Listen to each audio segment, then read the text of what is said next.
Personal notice. Danger's my stock and trade. If the job's too tough for you to handle, you got a job for me, George Valentine. Write full details.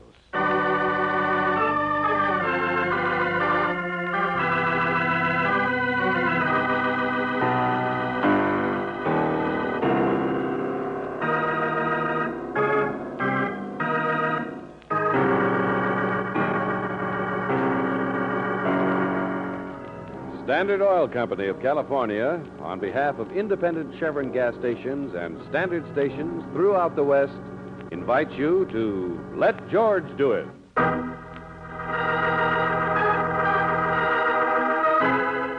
The Floaters, another adventure of George Valentine.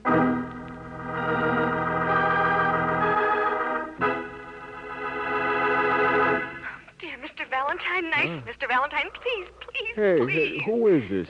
Who's this speaking? Won't you wake up? Can't you wake up and try Hey, to... look, lady, it's 2 o'clock in the morning. I already told you. My name is Bernice Hillary, and you've simply got to come here. I don't know anybody to turn to. Come where? Why? It's only a few hours' drive for you. I'm the 4th cabin on the left, the border motel. It's a big place with palm trees and cactus. The Mexican border, it isn't far. Mexican border? The American side, that's the trouble. Only drive fast. Please, drive fast. You've got to get here before daybreak. I said why? What's the matter? Will you calm down a minute? Will you, Bernice? No, the 4th cabin. You can find it. It's a big one off by itself. My car is parked right beside it. I can't stay here, and I can't leave. I'm all alone. I don't know what to do. If I run away, they'll catch me. And if they do, they might hang me.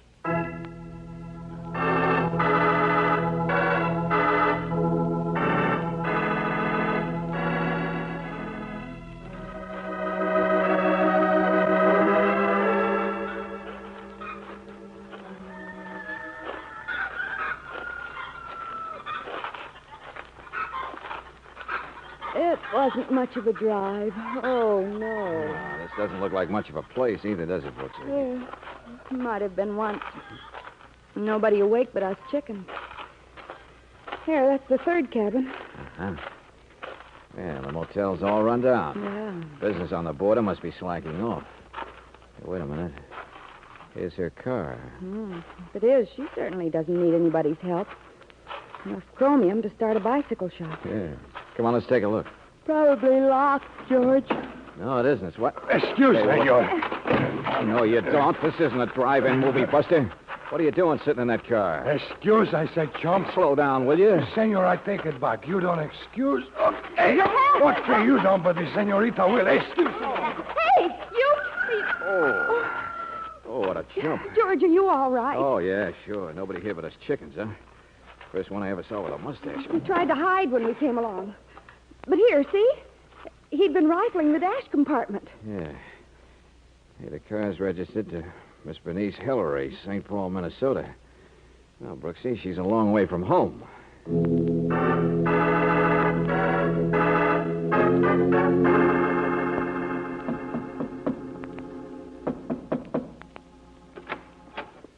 Mr. Valentine?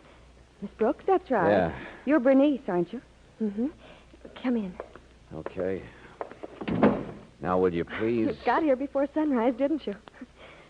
Dawn's just coming, isn't it? Hey, what's George, going on? she's hysterical. No, I'm not. I'm just sorry I made you go to all this trouble. Coming down here for nothing. For nothing? Well, look, we're here now, Bernice, so what's the story? For better or worse, let's have it. Well, I've only been here about 36 hours. I stopped over to have my car fixed. I'm on my way to Mexico City. That's where my best friend lives. She married a man who has a tango band. Oh, it's wonderful if you like that style. I do. People are much more adult down there. Well, wait a minute. Let's stay in one key, huh? You're a little young, Bernice, to be galloping off down there all alone, aren't you? I'm 21. It's none of your business. I didn't ask you here to discuss... All right. So you're on your way to Mexico. Father know about it? I said it's none of your business, any of it. Come on, get to it. You stopped here, and last night something happened. What? I met the woman last night for the first time. Huh? She's German or mid-European or something. She didn't tell me herself, but the chambermaid did. I was curious. Who is this you're talking about, Bernice? Helga, I think her name is. Not even a citizen. People sneak back and forth here, you know. They never get farther, but they do stay here for a few hours. Well, anyway, she was talking to some friend, I guess. A real sour-looking apple. He coughed a lot. And then one of those immigration men came in the other end of the bar. Well, at least I guess that's what it was. Anyway, she asked me if they could bring their drinks over to my cabin. She and the man, I mean. So they slipped out. Well, I didn't even come over here until hours later. I had to pick up my car at the garage. You're wasting a lot of words.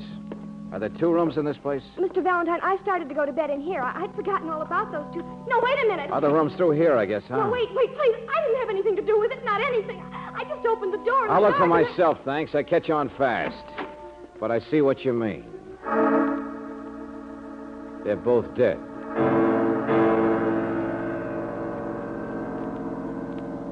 It's a double suicide, George. Yeah, Angel. Poison. Looks like it hit her harder than it did him. There's 2 whiskey glasses there.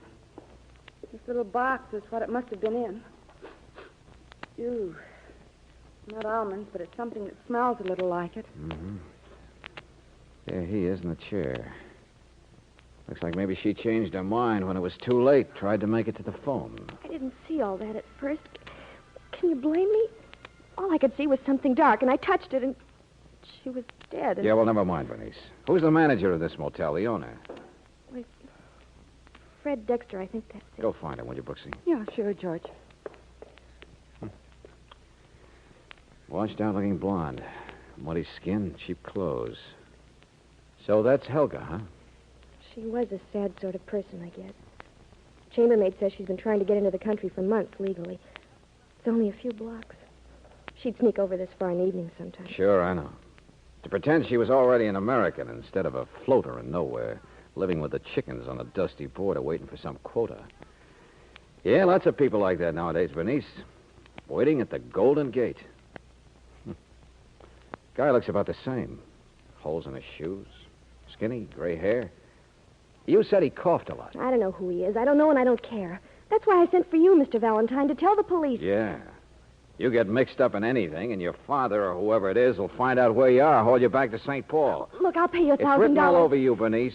And it's also written all over you how mad you are because these 2 people were inconsiderate enough to pick your room to die in. Well, kid, for my money, you ought to be spanked. And if you think I want to face the music for you, you... Please, please, Mr. Valentine. Stay there.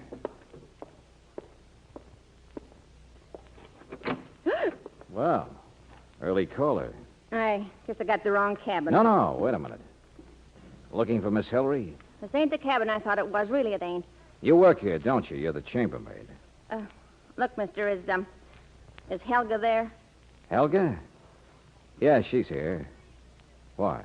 She's a friend of mine. Asked me to keep something, that's all. Keep what? Well, it's a purse. Only I'm on my way to work now, mister, and I just... Hey, what's that? Hey, what's the matter? Hey, Bernice! Bernice, come back here. Hey, you... Oh, for the... Oh.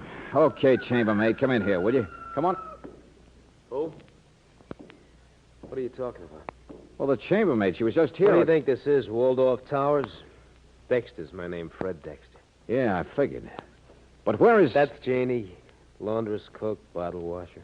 She's on her way to work, that's all. Getting my breakfast. And don't get so lathered up. Cops will be here, nothing to steam about. Been plenty of suicides in this town before. Okay, maybe you're right. Plenty of suckers, too, I'll bet. Just like me.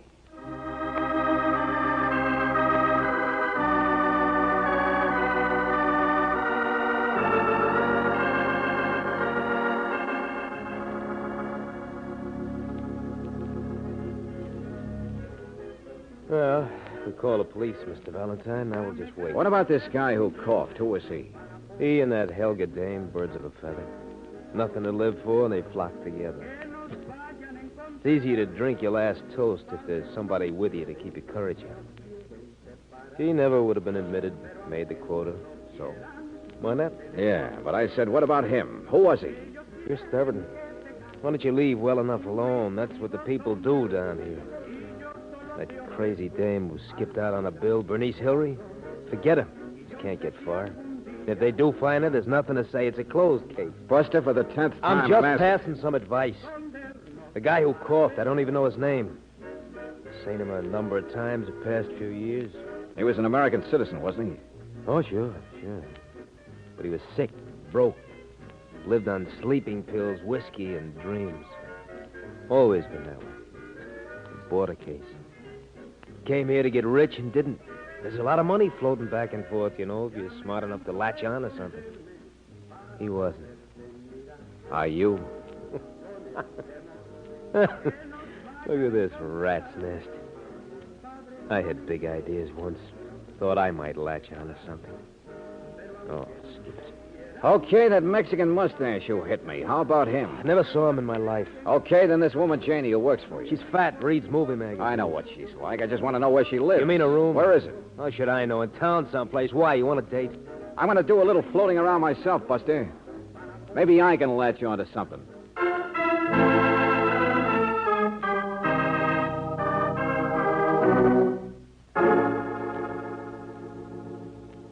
George, where have you been? Well, I finally found that chambermaid Janie's place in town, But, Angel. George, Never I've been mind. Now, listen. She was keeping that purse for Helga like she told me, all right. Nothing in it much. Kleenex, comb, about $16. Eyebrow pencil, handkerchief, period. And a torn lining. Somebody beat me to it. What do you mean? Oh, Brooksy, I have a tiny little emerald here. And around one end of it, a bit of platinum wire. What? Yeah, all told, worth $100 maybe. But this is something jarred loose from something bigger when it was jerked out. A brooch, maybe. A what? Something worth plenty. You get it? That dame Helga shouldn't have been so sad after all. Maybe she didn't have her citizenship, but at least she had... Then he shouldn't have been sad either. The man who caught. Huh? That's what I've been trying to reach you for. They must have owned that thing together. Darling, I checked the immigration people like you said. And she wasn't here illegally, not this time. The two of them were married several months ago down in Ensenada. Well, how do you like that? Motives go flying out the window, don't they? That's what I mean. Helga was the wife of an American citizen, and they had something worth money, too. So they had everything to live for. Why would they commit suicide? To be more blunt, Brooksy, who murdered them?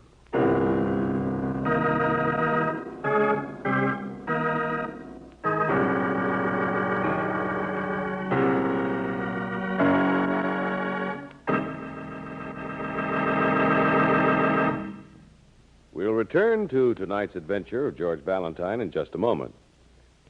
People are sensitive to seasonal changes, that's for sure. But you know that the gasoline in your car is also sensitive to seasonal changes? You bet it is. And that's why Chevron Supreme gasoline is climate-tailored to each different altitude and temperature zone. This scientific tailoring is based on year-round weather reports from all over the West. Today, tomorrow, any day in the year, depend on Chevron Supreme to get the best out of your car wherever you drive. Try a tank full of this premium quality gasoline. You'll notice right away how much better your car responds. Faster starts in any weather, smoother pickup in traffic, ping-free power on hills. In fact, you can't buy a better gasoline for today's high-compression engines. Get a tank full of climate-tailored Chevron Supreme tomorrow. Ask for it at standard stations and at independent Chevron gas stations where they say and mean we take better care of your car.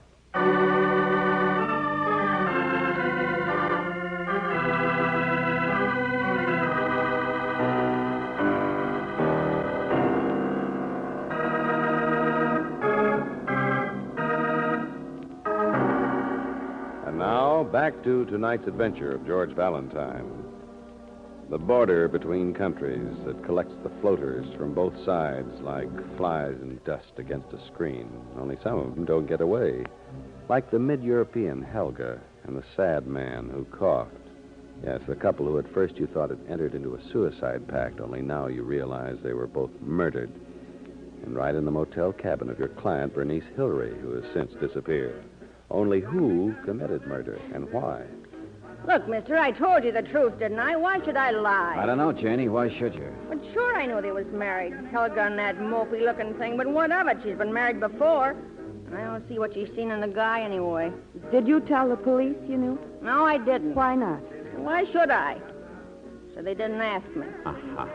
Leave well enough alone, mister. That's what I say. Even if people have been murdered? Oh, yeah, I know. Oh, Helga wasn't much, I guess. Had to duck out of her own country for something a long time ago. I don't know what. I don't know anything really except, well, she was a person. You know what I mean? Near broke her heart when Clark Gable was married.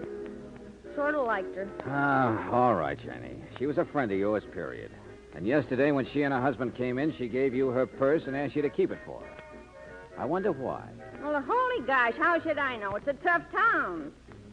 I was just kind of nervous anyway, like maybe the two of them was being followed. I noticed it at the time. Okay, followed. Only I suppose you didn't know why the purse was so important. What was in it? Well, there was a few bucks in it. Don't kid me, that ain't He important. means what was hidden in the lining. Something made out of emeralds and platinum. What? In Helga? Well, you don't think I'd be here if I did know about it. Oh, no, I don't mean that. I never stole anything in my life, and neither did Helga. I'm sure she wouldn't. It might have been a heirloom or something like that. Okay, Janie, okay. We're wasting our time. Skip it.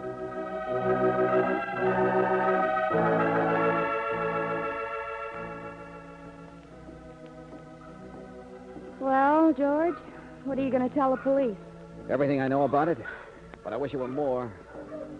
Well, 16 per order. Here we are. Huh, it's a saddle shop, farm supplies. What? Yeah, gets a pretty good trade, too, doesn't it? I just want to double up on something the police already have found out, the poison. You remember that little box that smelled like almonds? Yeah. Well, they say it's some kind of stuff used on vermin, and this is the place that sold it.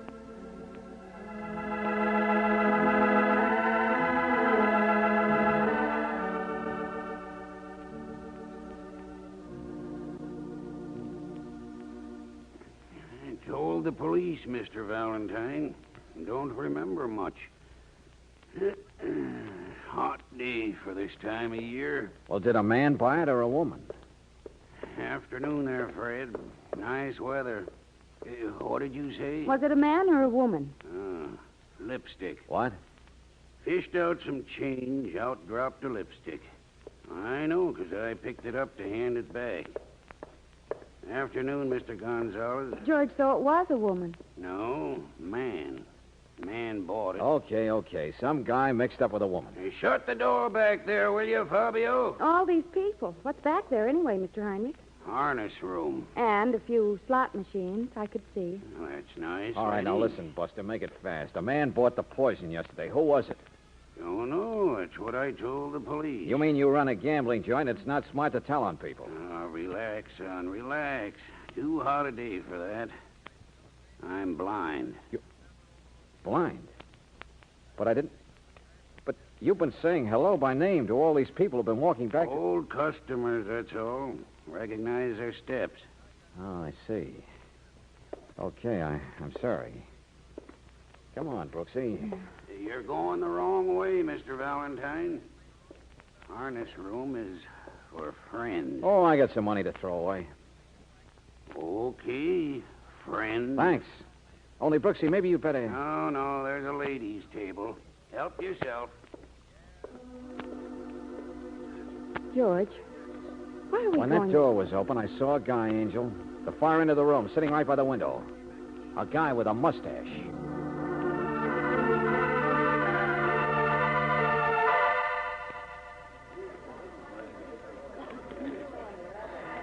Hello, chum. Huh?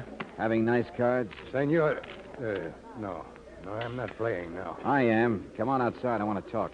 No, senor. Excuse, please. Never mind that excuse routine again. Don't be tough. Not you. Not a sucker for the I left. said come on outside. I'm staying here. You say anything, say it here. Say goodbye. Oh, you chump. Stop it. Get away from me. No time to argue, senor.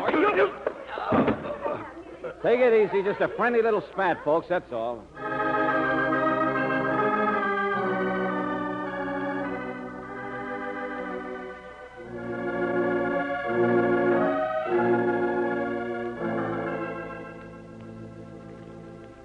$5, $10, $15. People are upset when things happen. It's pretty bad for business. This isn't hush money, friend. We're paying you to take care of this guy. Oh, he'll come to in time. Need a beefsteak, maybe. I'll bet he gets hamburger. You're smart, lady. But I better keep that wallet of his for him. Not so fast, Heinrich. He only has traveler's checks anyway. Traveler's check? Yeah, Mexico City. Let me see that letter. Okay, try your Spanish. Jose? Oh, Jose, that's him. George, Jose.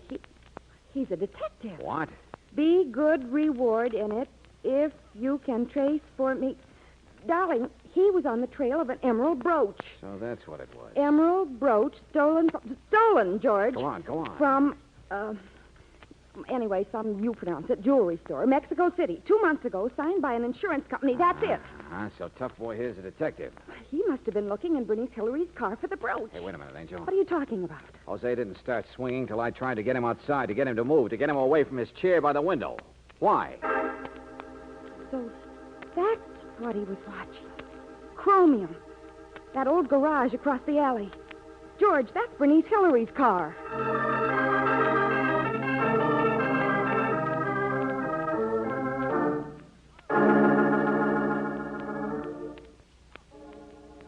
George, how long are we going to wait here? Well, it's a nice, comfortable car, isn't it, Brooksy? But it's dark already. We should tell the police. Oh, well, a board is a funny place. Collects the strays from both sides. Everybody looking for a little excitement or some easy money. Turning into floaters. No, George, really, I don't... Listen. Out in the alley. You hear that? Keys. Yeah, but you don't need them for the garage. No, somebody's got them for the car. Now stay there in the seat. Duck down. All right. Do what I told you. They can't see me in the shadows.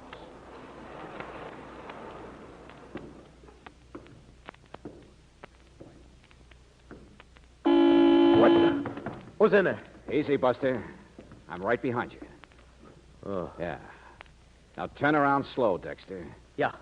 Yeah, sure, Valentine. What did you do?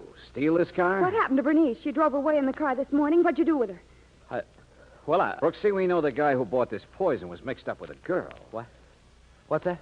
So maybe she loaned him the car. No, I tell you... Fred, what's the matter? There's no one in the street. Can't you start again? Hello, Bernice. Mr. Valentine. Yeah, Mr. Valentine, the sucker you called down here last night to face the music for you. So you wouldn't have to interrupt your joyride to Mexico City. But I didn't do it. Helga and the man, it was a double suicide. That's right. That's what the police said. Sure.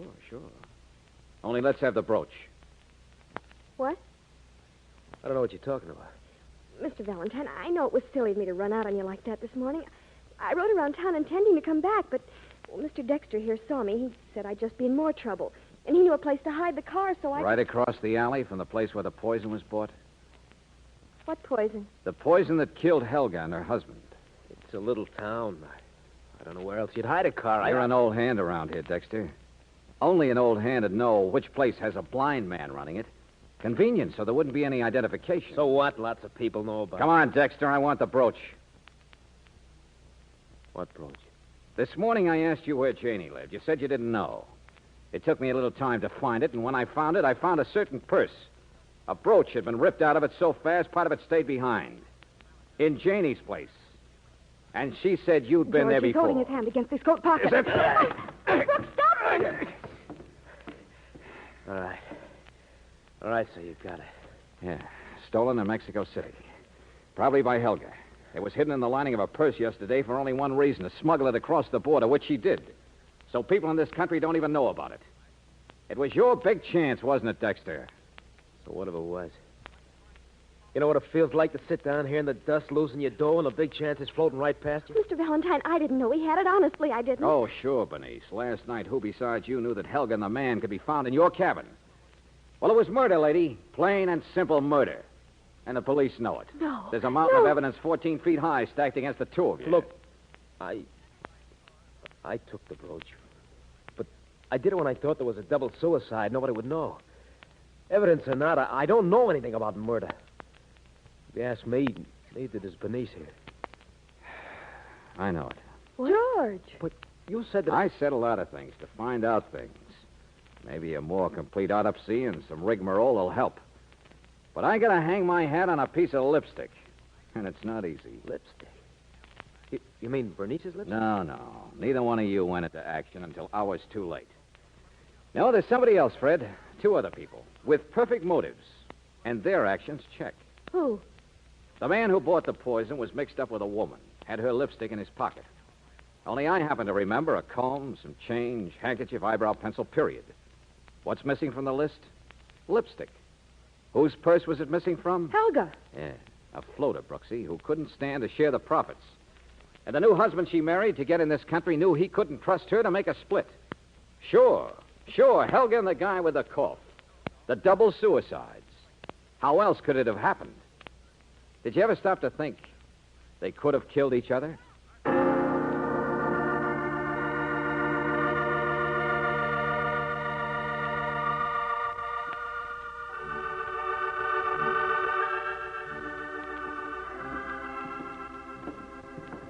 A double murder.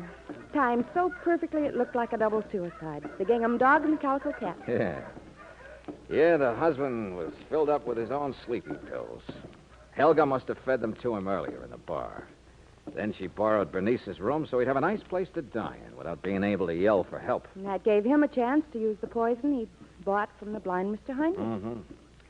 Helga didn't marry that guy for love. She did it cold-bloodedly to buy herself a ticket into the United States where she could safely dispose of the brooch. And to get the man to do it, she must have had to offer the poor groom a 50-50 split. Poor groom. Huh. Neither one of them was the kind who could take half of anything, and they both knew it. So the minute they were safely past immigration, bang. Only instead of a bang, they picked the obvious method down here. The one either one might have got away with. Poison suicide by just another floater. The border. Sad part of the world. George, I wonder if Bernice and Fred Dexter will ever wake up to what their lives are really for. I think they've already started, Angel. Here's the car. You have the keys? Mm-hmm. In my pocket. Look out, chicken. You know, George, I was awfully impressed with you. The lipstick. Noticing a clue like that. You noticing lipstick. Well, I'll tell you a secret. I just realized that clue was no good. But it was perfectly obvious Helga had just given it to her husband. Well, now, look, any man should have realized. Here, look. Look what was in my pocket. One of your lipsticks. And can you prove when or where I got it? Probably been there for weeks. Women are always doing that. George, you're right. It doesn't prove anything. But explain just one more thing to me, will you? Sure, go ahead. This is not my lipstick.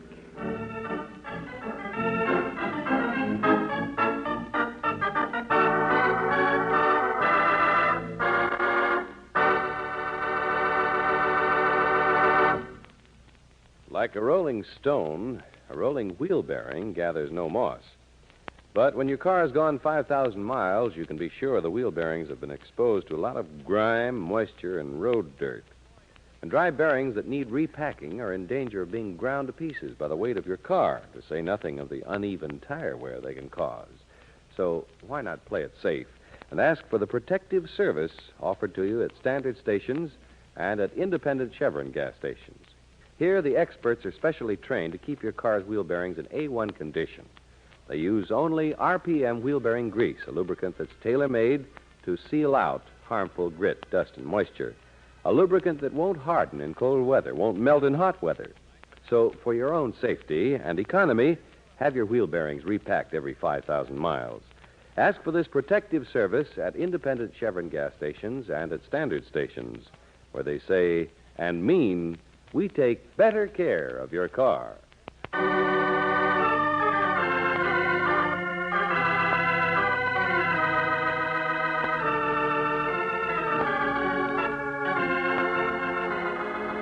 Tonight's adventure of George Valentine has been brought to you by Standard Oil Company of California on behalf of independent Chevron gas stations and standard stations throughout the West. Robert Bailey is starred as George. Let George Do It is written by David Victor and Jackson Gillis and directed by Don Clark. Virginia Gregg appeared as Brooksy. Jane Webb was heard as Bernice, Eddie Fields as the Mustache, Ruth Parrott as Janie, Tony Barrett as Dexter, and Joe Duvall as Heinrich. The music was composed and presented by Eddie Dunstetter. Your announcer, John Heaston. Listen again next week, same time, same station, to Let George Do It. This is the Mutual Broadcasting System.